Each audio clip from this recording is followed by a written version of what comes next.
పక్కనే గోదావరి పారుతున్న గుక్కెడు నీళ్ల కోసం తల్లడిల్లుతున్నారు మంచిర్యాల జిల్లా చెన్నూరు ప్రజలు. వెంకంపేటలో దుబ్బగూడెం వాసులు తాగునీటి కోసం తీవ్ర ఇబ్బందులు పడుతున్నారు. అధికారుల తీరుకు నిరసనగా ఖాళీ బిందెలతో బతుకమ్మ ఆడి నిరసన తెలిపారు. 400 మంది ఉన్న కాలనీలో ఒక్క బోరు మాత్రమే ఉండడం, మిషన్ భగీరథ నీళ్లు రాకపోవడంతో సరిపోవడం లేదంటున్నారు మహిళలు. అధికారులు వెంటనే స్పందించి సమస్యను పరిష్కరించాలని డిమాండ్ చేస్తున్నారు.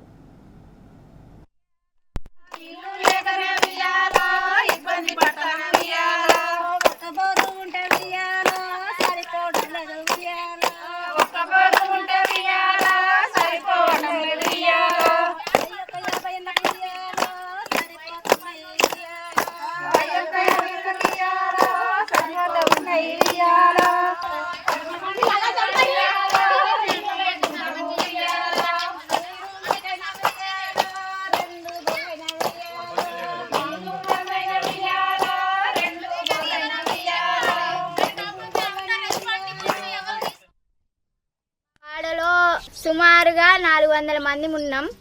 400 మందిలలో కనీసం ఒక్కటే బోర్ ఉంది. ఈ ఒక్క బోర్లోనైనా ఒక 50 మంది మాత్రమే నీళ్లు అందుతున్నాయి. ఇంతమంది ఎక్కడ నీళ్లు పట్టుకోవాలో అర్థం కాక మేమే గొడవలు పడుతున్నాం. ఇందుకోసమని మాకు 2 బోర్లు ఇవ్వవలసిందిగా మేము కోరుకుంటున్నాము. మళ్ళీ మాకు మిషన్ భగీరథ వాటర్ కూడా రావట్లేదు.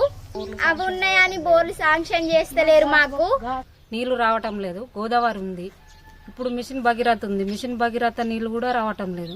మాకు ఒక బోర్ శాంక్షన్ కావాలని, ఒకటి కాదు 2 అయినా మంచిదే. 400 మంది అంటే ఒక 2 ఎత్తే బాగుండని మా యొక్క కోరిక.